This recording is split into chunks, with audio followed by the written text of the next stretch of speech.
Halo kawan rebahan, kembali lagi bersama Mimin ya. Apa kabarnya nih? Kali ini Mimin akan menceritakan film yang berjudul Nobody Sleep in the Woods Tonight tahun 2020 dan disutradarai oleh Bartosz Kowalski, menceritakan tentang sekelompok remaja yang sedang melakukan kegiatan perkemahan di pedalaman hutan Polandia ini harus menjadi korban dari kebuasan manusia kanibal. Penasaran kan sama ceritanya? Seperti biasa bah, ambil cemilan dan bantalnya, posisikan ayamnya, langsung kita gas ke filmnya.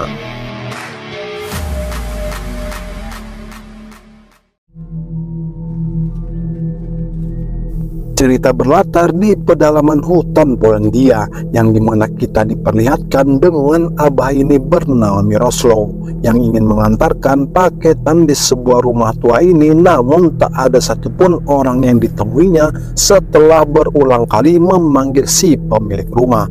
Lalu saat ingin beranjak pergi, ia mendengar suara rintihan yang berasal dari dalam rumah, sehingga si abah yang penasaran pun langsung memastikannya. Setelah yakin ada orang di dalamnya, si abah pun langsung bergegas membuka pintu ruang bawah tanah ini. Kemudian saat ingin menolong orang tersebut, tangannya yang tak sampai pun berpikir untuk mencari bantuan. Ya lu tiba-tiba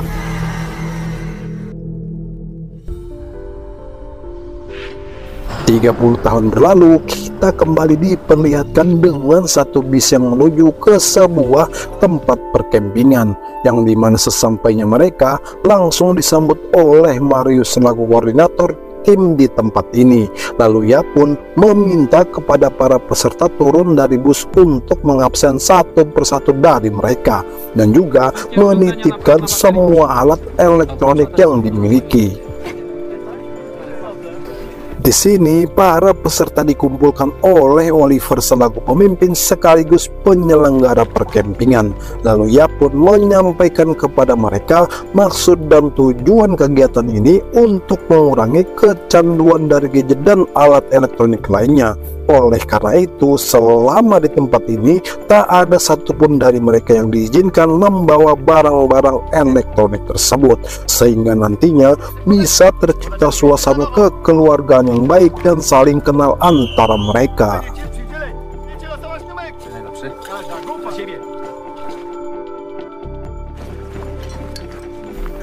Kini kita diperkenalkan lagi dengan Acerija yang memimpin tim dari Bartek, Aniela, Zosia, Yurek, dan Daniela dalam perjalanan yang akan ditempuh selama 3 hari memasuki pedalaman hutan Polandia ini untuk mendapatkan pengalaman baru. Dan ia juga tak lupa menyampaikan agar saling menjaga satu sama lain.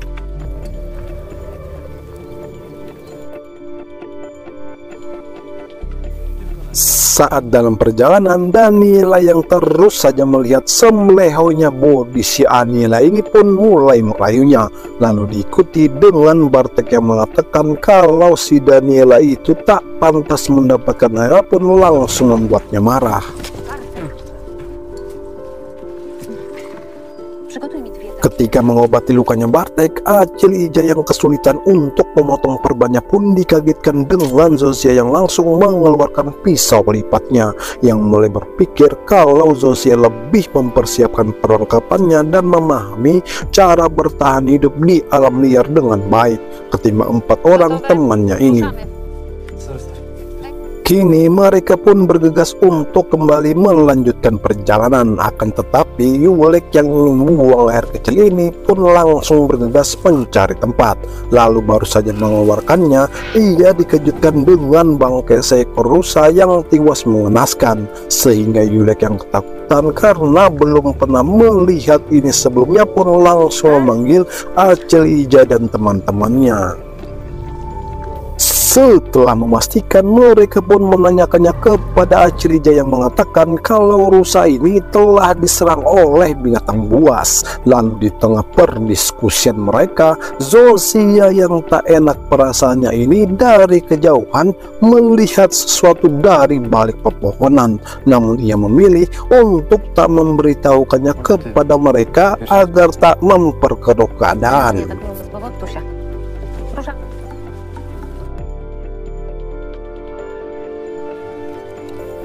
Hari yang sudah mulai gelap, Acilija memutuskan untuk menginap di tempat ini dan mulai mempersiapkan perlengkapan tenda mereka masing-masing. Lalu di malam harinya, Acilija yang ingin mengetahui permasalahan mereka sehingga membuat orang tuanya menyuruh mengikuti kegiatan ini pun meminta satu persatu menceritakannya. Namun baru saja ingin memulainya, dikagetkan dengan sesuatu yang melintas di depan mereka pun Acilija langsung memastikannya. Dengan perlahan, Acilija berhati-hati mendekati pergerakan dari balik dedaunan. Tapi ternyata yang ia temukan hanyalah seekor tupai sedang mencari makan. Lalu dia pun meminta mereka beristirahat agar kuat menempuh perjalanan besok pagi. Akan tetapi di saat yang lainnya sudah terlelap, Daniela yang diam-diam keluar dari tendanya ini pergi ke pinggiran danau untuk menikmati rokok di Samsunya. Kemudian dikagetkan dengan kedatangan Daniela yang langsung duduk di sampingnya. Di sini Aniela tanpa basa-basi langsung menanyakan apakah Daniela mempunyai pacar, pun mengatakan kalau dia sudah banyak mengencani para wanita. Mendengar hal itu, Aniela pun langsung mengeluarkan sebungkus alat pengaman ini, membuat Daniela terkejut. Pun tanpa basa-basi, Aniela langsung memposisikan dirinya dengan penuh kenapsuan yang tak bisa lagi tahannya, pun perlahan membuka semua bajunya hingga terlihat jelas gunung kembar milik Aniela ini tepat di depan matanya. Lalu terjadilah adu mekanik antara mereka. Setelah melakukan pengenceritan, Aniela yang kelelahan pun langsung meninggalkan Daniela seorang diri yang juga ingin beristirahat di pinggiran danau ini. Namun sebelumnya, ia mengeluarkan handphone yang diam-diam sengaja dibawanya tanpa sepengetahuan penyelenggara pun membuka pacebook milik Aniela. Dan tanpa ia sadari, ada seseorang yang mendekatinya. Lalu tiba-tiba Daniel yang panik berusaha mengeluarkan dirinya, tapi sialnya sosok yang mengerikan ini langsung mengeksekusinya. Keesokan paginya, Acilija yang membangunkan mereka tak mendapati Daniela ada di tendanya. Lalu ia pun langsung menanyakan kepada mereka siapa yang melihatnya, pun Aniela mengatakan kalau dirinya lah yang terakhir bersamanya. Kemudian Acilija meminta kepadanya untuk mengantar ke tempat mereka tadi malam. Sesampainya mereka, Acilija menemukan sepuntung rokok dan juga alat pengaman ini. Aniela mengatakan bukan miliknya. Sementara Josiah yang melihat kejanggalan di batang pohon ini menemukan bercak darah pun langsung memanggil Acilija dan teman-temannya.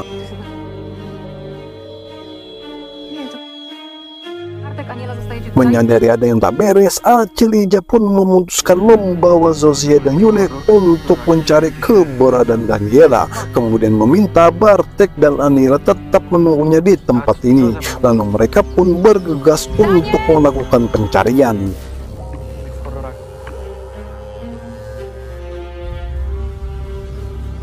Di tengah pencarian, mereka yang melihat adanya satu rumah di tengah hutan pinus ini langsung menghampirinya. Namun tak ada satu orang pun yang mereka temui meski sudah berulang kali Acilija memanggil si pemilik rumah. Sehingga Josiah yang penasaran pun langsung membuka pintu rumah ini. Tak ada informasi yang bisa mereka dapatkan. Yulek yang sudah ketakutan dengan keadaan rumah ini pun mengajak Acilija dan Josiah untuk segera pergi dari sini. Lalu diikuti dengan suara gedoran dari ruang bawah tanah ini pun membuat rasa penasaran Acilija untuk mencari tahu apa yang ada di bawah sana.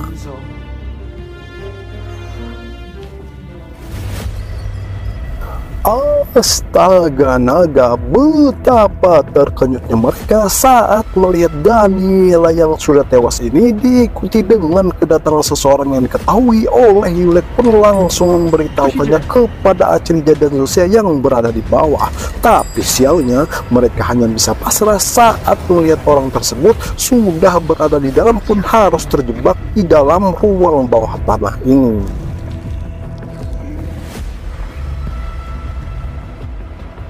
Acilija yang menyadari orang mengerikan itu mendatangi mereka pun beruntungnya melihat jendela kecil langsung berusaha membukanya dan bergegas meminta Zosia dan Yulek untuk keluar lebih dulu. Lalu saat Acilija ingin menyusul mereka, terpaksa mengurungkan niatnya saat menyadari handphone di kantongnya Daniel berbunyi bermaksud untuk mengambilnya. Tapi sialnya kedatangan makhluk yang dipenuhi cacar air di tubuhnya itu sudah berada tepat di depannya, sehingga mau tak mau Acilija pun harus menghadapinya seorang diri. Aniza?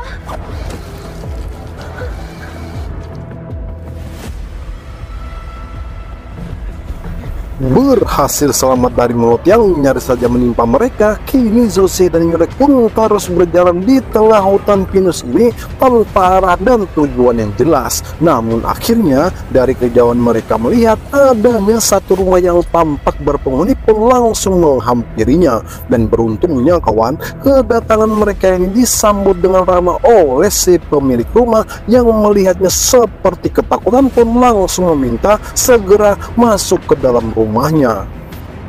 Di sini kita diperkenalkan dengan Abagirat pun langsung menanyakan apa yang sudah terjadi kepada mereka. Lalu Zosia pun menceritakan semua yang sudah terjadi kepadanya dan Yulek tadi. Mendengar hal itu, Abagirat langsung mengambil senjata miliknya pun sempat membuat Zosia dan Yulek ketakutan. Tapi ternyata meminta mereka untuk menenangkan diri lebih dulu.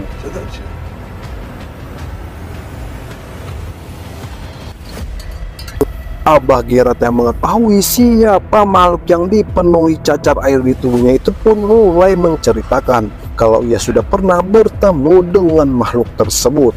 Bahkan karena keberaniannya menghadapi makhluk itu, kini Abagirat harus kehilangan kedua kakinya. Lalu melanjutkan ceritanya awal dari kejadian waktu itu, yang dimana hiduplah keluarga sederhana seorang janda pirang bersama kedua anak kembarnya ini sedang asik bermain di halaman rumah.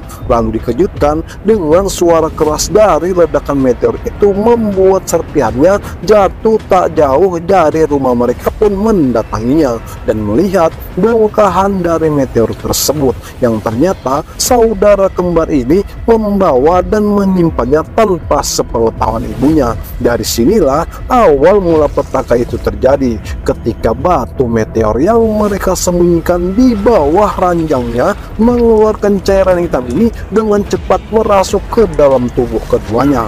Hingga keesokan paginya, si ibu yang terbangun dari tidurnya sudah tak melihat kedua anaknya tersebut dan malah justru menemukan ceceran darah yang menuju ke ruang bawah tanah pun seketika membuat si ibu terkejut saat mengetahui kedua anaknya sudah melahap dogi kesayangannya. Bahkan nyaris saja penyerang si ibu ini pun terpaksa harus mengurung mereka di ruang bawah tanah rumahnya. Namun sialnya, setelah 20 tahun berlalu, si ibu yang berusaha memasukkan seekor hewan ke dalam ruang bawah tanah untuk memberikan makan kepada anaknya itu pun harus terjatuh karena tak kuat menariknya seorang diri. Dan mirisnya kawan, dalam kondisi sudah tak sadarkan diri ini, si ibu ikut menjadi santapan dari kedua anaknya sendiri. Semenjak itulah si kembar dengan kondisi yang dilihat oleh Zosia dan Yulek saat ini bisa bebas dan akan menghabisi siapapun orang yang mereka temui. Mendengar semua cerita Abagirat tadi, Zosia yang tak ingin pasrah dengan keadaan pun tetap ingin mencari bantuan, meskipun sudah diperingatkan oleh Abagirat untuk tetap di sini kalau mereka ingin selamat, karena jarak kampung berikutnya dari rumah ini akan menempuh perjalanan selama 2 hari.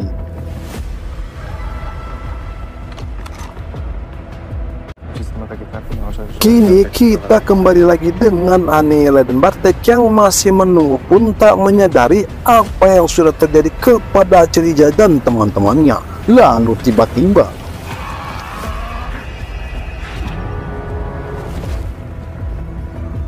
Bartek yang panik lari terbirit-birit masuk ke dalam hutan, hingga akhirnya ia menemukan satu gereja pun langsung mendatanginya, yang dimana sesampainya di dalam ia bertemu dengan Pastor Prietes dan menceritakan kejadian yang mengerikan tadi.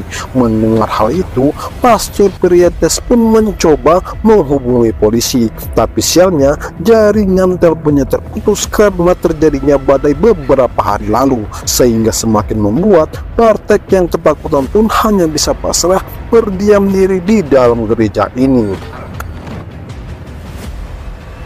Tersadar dari pingsannya, Bartek yang sudah diikat oleh Pastor Prietes ini tak mengerti apa maksud dan tujuannya melakukan hal ini. Lalu diikuti dengan suara gaduh dari luar pun Pastor Prietes langsung memastikannya. Akan tetapi ia hanya mendapati mesin penghancur kayu yang hidup dengan sendirinya, tanpa adanya siapapun yang berada di sekitar mesin ini. Lalu tiba-tiba,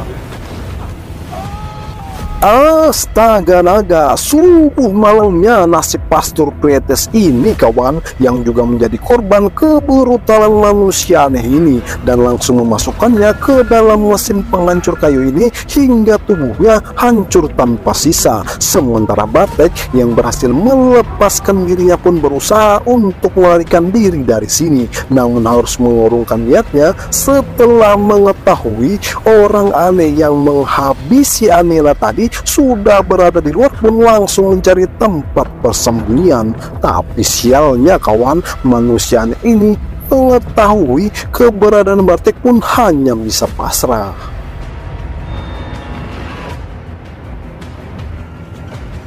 Kini kita kembali lagi dengan Zofia dan Yulek yang ternyata kembali ke rumah ini sudah melihat si manusia aneh itu mencincang dan juga memakan tubuh Daniela dengan lahapnya.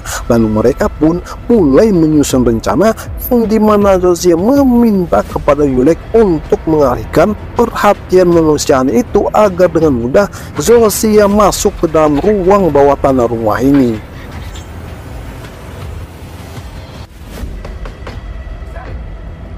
Berhasil mengalihkan perhatian manusianya itu, Zofia bergegas masuk ke dalam pun langsung mencari handphone milik Daniela tadi.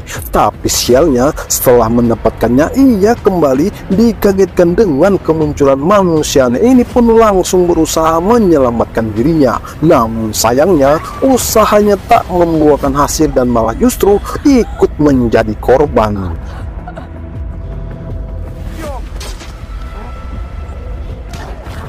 Astaga naga, usaha Yulek menyelamatkan Zofia pun juga sia-sia, dan semakin membuat manusia aneh ini justru bertambah marah pun tanpa basa-basi langsung memakannya hidup-hidup.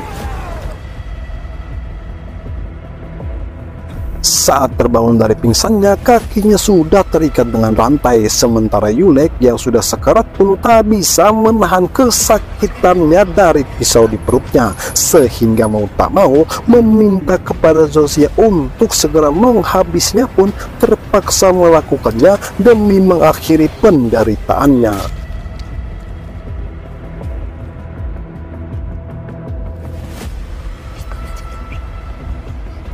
Tak ingin pasrah dengan keadaan, kini Zofia pun menggunakan handphone milik Daniela untuk memanggil bantuan. Tapi sialnya, handphonenya ini seketika mati, dan kembali berpikir bagaimana caranya ia bisa keluar dari dalam ruang bawah tanah ini pun langsung menggunakan pisau miliknya untuk membuka gembok dari rantai ini.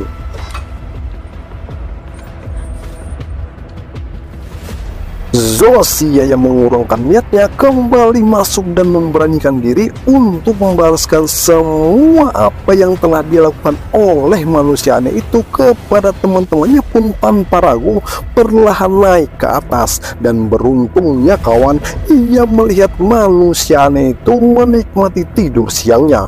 Kesempatan inilah yang tak disia-siakan oleh Zofia untuk menghabisinya.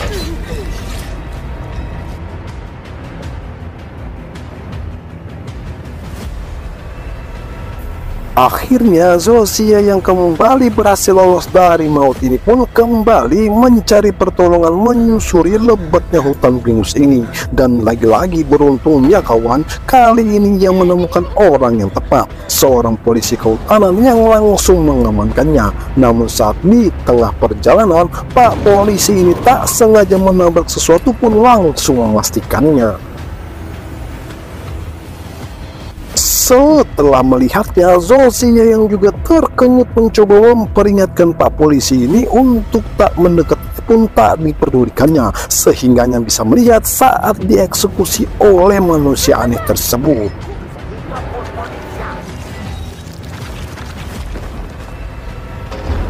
Zofia yang panik saat manusia aneh itu mendekatnya pun langsung menggunakan segala cara keluar dari dalam mobil ini. Lalu ia pun berusaha untuk menghidupkan mobil ini pun semakin membuatnya bertambah panik saat manusia aneh ini sudah berada di atasnya pun berusaha untuk menghabisinya. Namun akhirnya mobil ini pun berhasil dihidupkannya dan langsung menancap gas hingga membuat manusia aneh ini terpental. Akan tetapi Zofia yang tak ingin meninggalkannya hidup-hidup pun kembali memundurkan mobilnya ini dengan penuh amarah langsung menindasnya. Dan cerita pun selesai. Saya Kriting selaku admin channel ini pamit undur diri. Sampai jumpa di cerita film selanjutnya.